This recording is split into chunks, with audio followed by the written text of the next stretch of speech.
बेलुकाको डिनर चाहिँ ट्रट माछासँग है। आज चाहिँ एकदम पिस काट्दैछु, मजाले सुप खानु पर्यो आज चाहिँ।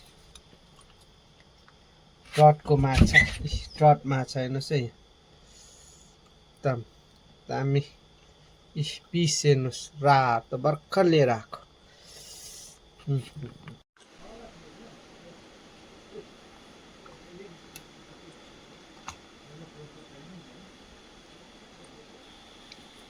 अब पकाउनु लागि रेडी गर्दैछु ट्रट माछा।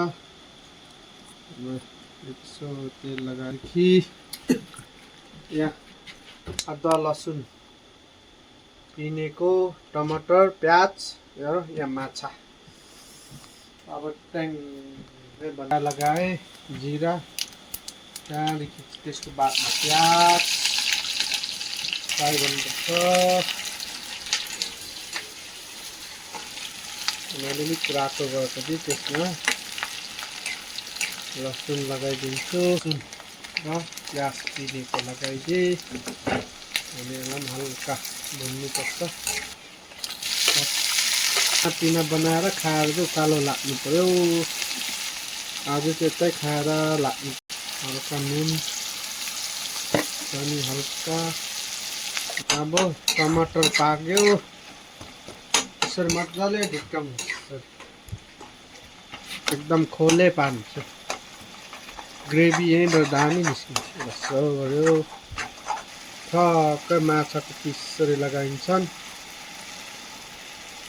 लगाएर चाहिँ एकखेप चाहिँ पल्टाउनुपर्छ। यसरी मसलासँग यसरी मजाले मिक्स गर्नुपर्छ।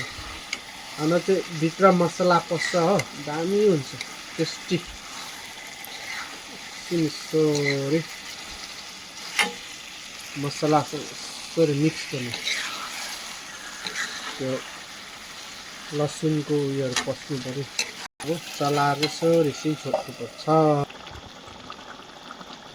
खाना खानुपट्टि लाग्यो है म चाहिँ।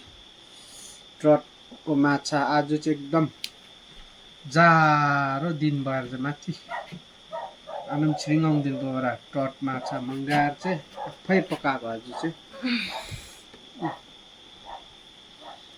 छाला अलग्गै मजाले पाकेछ। अच्छा ओ लाग्यो एक छोच्छु दामी।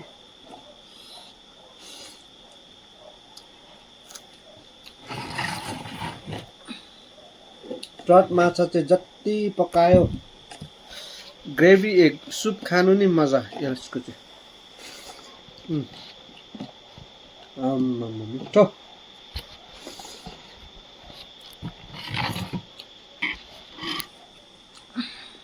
अब यसमा खालि